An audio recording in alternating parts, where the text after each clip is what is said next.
로맨스에서 계약 연애와 계약 결혼을 주로 다루는 이유가 내가 쓴 사랑 이야기가 재미없다면 제가 생각하는 사랑의 불시착의 엔딩은 안녕하세요. 웹소설 작가 그린입니다. 오늘은 썸네일에도 공개됐듯이 화제의 드라마 사랑의 불시착의 두 주인공의 캐릭터와 로맨스 작법에 대한 이야기를 해볼까 합니다. 스토리에 대한 이야기가 나오다 보니까 스포가 싫으신 분들은 뒤로 가기 해주시고요. 개인적으로 사랑의 불시착은 잘 만든 로맨스 플롯이라고 생각합니다. 사랑의 불시착의 관전 포인트를 추격해보면 두 가지인데요. 첫째, 윤세리가 북한에 가서 보여주는 북한 배경. 우리는 실제로 북한에 가본 적이 없기 때문에 꽁꽁 싸맨 그들의 일상이 어떤지 훔쳐보는 기분을 느끼게 됩니다. 거기서 보여주는 재밌는 캐릭터들이 있어요. 코미디 캐릭터들이 웃음과 동시에 인간에도 같이 전달을 합니다. 저는 이게 코미디 작법의 중요한 요소라고 생각을 해요. 서단과 서단의 엄마는 모녀지간의 인간애와 코믹함을 담당하죠. 서단 엄마와 서단 삼촌도 같이. 군인마을에서의 그 아주머니들도 코믹함을 보여주기도 하지만 인간애도 같이 전달합니다. 최근에 방송된 부분이 있잖아요. 영애동지 남편이 끌려가니까 위험하다고 막 가지 말라고 쉬쉬하면서 사실은 몰래 늦은 밤에 감자 갖다 주고 땔감 갖다 주고 그러잖아요. 그런 아주머니들의 그런 잔정이나 그런 인간애가 있죠. 아주 재밌는 캐릭터들이기도 하지만. 둘째, 당연히 로맨스입니다. 로코 드라마이기 때문에 로맨스를 빼놓을 수가 없죠. 잠깐 작법에 대한 이야기를 하자면 로맨스의 주제는 그 무엇보다 위대한 사랑이에요.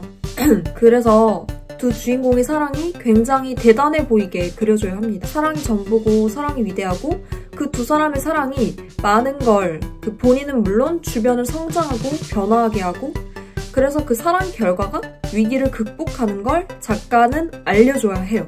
전 그렇다고 봅니다. 그래서 내가 쓴 사랑 이야기가 재미없다면 자꾸 뭔가 밋밋해진다 한다면 두 주인공에게 서로가 사랑할 수 없는 이유를 만들어주라 라고 저는 처방을 하는 편입니다. 그 이유가 클수록 위기의 볼륨이 커지고 무거워질 수도 있습니다. 바로 이해하는 분들이 계실 테죠. 세리와 정혁이 사랑할 수 없는 이유. 출신지가 다르잖아요. 위험이 닥쳐도 신고할 수 없잖아요. 조금 쉽게 이야기하자면 로미오와 줄리엣은 원수의 사이이기 때문에 절대 사랑할 수 없는 이유가 됩니다. 그런데 두 사람은 죽음을 선택하죠. 그 주제가 바로 무엇보다 위대한 사랑이 되지 않을까요? 캐릭터에 대해 이야기를 해보겠습니다. 제가 이 작품의 플롯이 잘 짜였다고 생각하는 이유는 바로 캐릭터예요. 캐릭터가 잘 짜여있고 이야기 자체도 아주 심플합니다. 전혀 복잡하지 않고 주인공들이 미션을 위해서만 달려가고 있어요. 제가 개인적으로 분석한 내용인데 저는 캐릭터에 3가지 미션이 있다고 쳐보겠습니다. 개인 미션, 동반 미션, 그리고 심층 미션이에요. 먼저 윤세리의 캐릭터는 재벌 상속녀. 그런데 상속받기 직전에 북한에 불시착해버렸어요. 세리의 미션은 남한으로 돌아가야 한다. 즉 가족들에게, 사람들에게 자신이 살아있다는 걸 알려야 한다는 겁니다. 그래서 주주총회에 참여해서 경영권을 얻어야 해요. 남주인공 리정혁의 미션은 형의 죽음 진상을 밝혀야 한다는 겁니다. 그리고 범인을 처벌받게 하는 거죠. 주인공 각각에게 개인의 미션이 부여되어 있죠. 서로 상관도 없어요. 로맨스에서 계약 연애와 계약 결혼을 주로 다루는 이유가 이겁니다. 두 사람의 개인 미션이 한대로 뭉쳐져야 한다는 거죠. 저는 이걸 동반 미션이라고 부르겠습니다. 동반 미션은 바로 두 사람이 동거하고 세리가 돌아갈 수 있게 정혁이 돕는 구조예요. 그걸로 이야기의 2막이 진행됩니다. 당연히 정혁도 세리를 도와주는 이유가 있죠. 정혁이 아버지에게 막 따지고 들잖아요. 그 여자가 죽는 걸 보면 난 정말 힘들 것 같습니다 라고. 그 형의 이야기를 아래에 깔아뒀기 때문에 그런 대사를 할 수 있는 거니까 정말 캐릭터를 심플하게 잘 짜놨다고 저는 그런 생각이 들더라고요.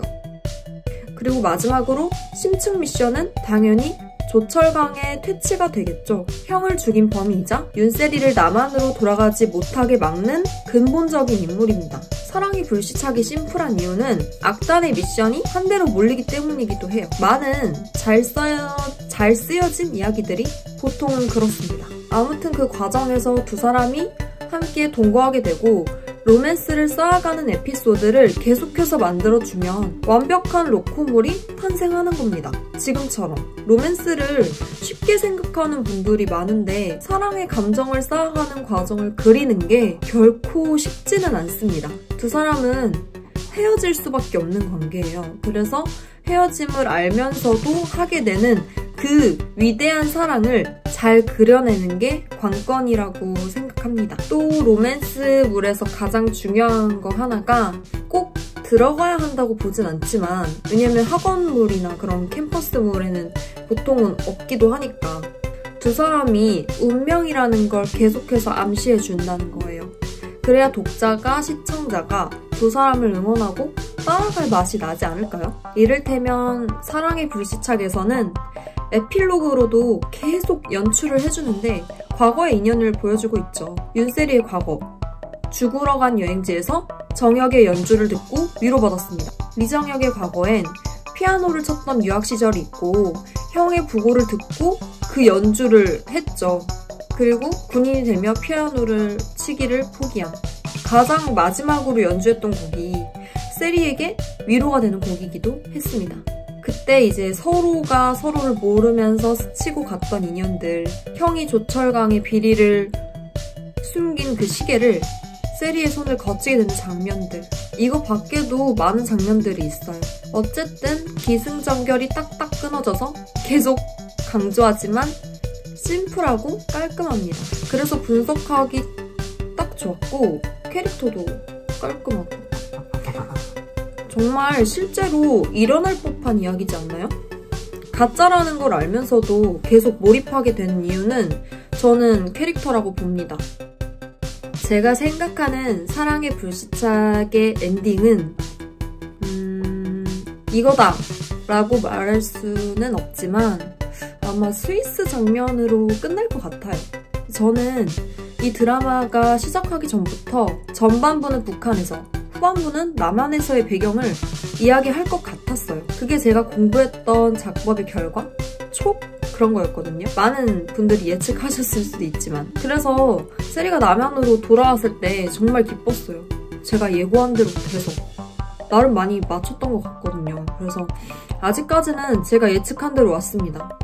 전반부는 세리가 북한에서 리정혁의 도움을 받고 후반부는 그게 이제 아예 뒤집히면서 정혁이 세리의 도움을 받을 거라고. 로맨스는 그런 가불이 뒤집히는 게 맛이거든요. 또 로맨스의 정석은 이별입니다. 후반부에 두 사람에게 제일 큰 위기가 찾아오는 게 일반적인 구조예요. 그런데 로맨스의 큰 위기는 뭘까요? 당연히 이별이겠죠. 그래서 16부작의 경우 14회 후반이나 15회 초반에 이별하거나 이별에 버금가는 위기가 발생합니다. 이제 좀 사랑해 보려고 했더니만 짜증나네 싶은? 결국 이별한 두 사람은 다시 16회 후반에 가서 더 성장한 모습으로 재회하며 끝나는 게 일반적이죠.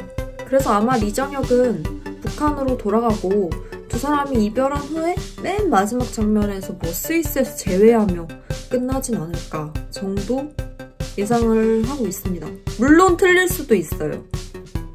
제가 기대하는 건 보통의 로맨스 드라마가 후반부에 가서 재미가 없어지는 이유가 갑자기 이별해버리는 게 시청자 입장에서는 답답하고 화가 날 수 있거든요. 그런데 박지은 작가님은 과연 그 이별의 위기를 어떻게 설득력 있게 보여주시는가, 저는 그 기대를 하면서 따라가고 있는 중입니다. 오늘은 사랑의 불시착을 예로 로맨스에 대한 이야기를 해봤는데요. 도움이 되었으면 좋겠고 다음 영상으로 찾아뵙겠습니다.